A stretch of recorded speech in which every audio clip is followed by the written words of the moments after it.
Tapos ang inyong kasal, kundi syempre habang kayo ay mag-asawa, magkasama sa isang tubo. I was told na medyo ano ba? Dahan-dahan lang. We ask our photographers, sa gilid at gilid na tayo para maganda tingnan. Groups, prepare na ng inyong pang slice. Ipapatigil nyo na ang inyong hiwa sa inyong right. Umpisa natin sa ating mga groups. Siyempre si Groom yung magsa-slice. Dahan-dahan isa-slice si Groom ang ating cake. Huwag na masyadong lakihan yung hiwa na ipapatingin kay bride. Kasi matukan mo niya yung bride. Dapat caring. Diba?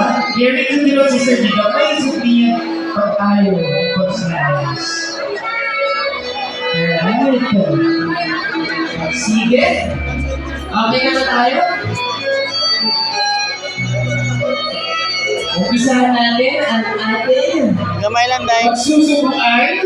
Ito naman, parang first time nagsubuan Parang first time, kunwari first time.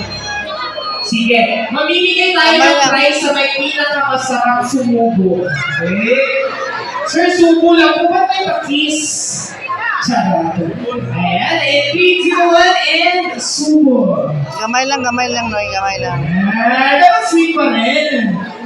Alright. At syempre kung isinubo ni Groom kay Bride ang kanyang hiwa, ipapatingin din ni Bride ang kanyang Gamay lang. Day, gamay lang. This time si Bride na naman. Gamay lang, Day. Gamay lang. O, slice muna. Wala ko Gamay lang, Day. Gamay. Slice muna. Slice. Ready? 3, 2, 1, subo. Gamay lang, ha. Alam ka, makukat si Sir Ma'am. Hinay na. Walang piling ko matitili ito. Ipus lang ni Ma'am. Day. Tama na, Day. Kay first day pa lang ninyo asligan couple today. Kasi pagkakuha ka lang dito. Tama na, Day. Kaya lang ang lips mo. Thank you so much. Palakpakan naman po sa ating mga sponsors na, my guests. Siyempre kung meron tayong cake, meron din tayong ceremonial toast of the wine. Paghihanda ng iyong mga baso, magsasabay-sabay tayong lahat. Paghihanda ng ating mga baso. Yung wine glass hindi yung nature spring. Iba yan. Tubig yan. Hindi po yan wine. Okay, sige. Handa muna. Ready muna. Tapos kung inaaral nakatayo kayo para maganda sa picture. Tayo tayo, yung mga natin. Yan na, Day. I-cross, Day. I-cross. Ano lang po yan? Kung kayo makaalala, kung lang po Lapit, Noy. Lapit. Charot. Siyempre, wine po yan. Alright, sige. Ready muna? Ready? Siyempre, ang wine. Ano yung wine?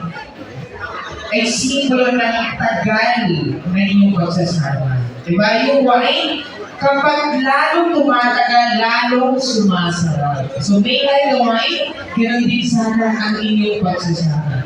In 3, 2, 1, and dahan-dahan. Dahan-dahan. Brad, buho pag-ayos sa sila ba? Gilisan ako breadworks ang wine. Hindi na ako masawin sa yung breadworks. Ipalito ako pa ba? Alright, there you go. Siyempre, pagkatapos yan, isang kiss muna. Isang kiss naman dyan. Yay! Parang may hindi na kiss. Isang kiss naman.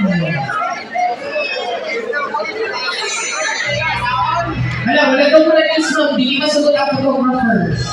Nagtayan si Taruman, si David. Okay, bye na si Di ako kayo si Kilo. Hey!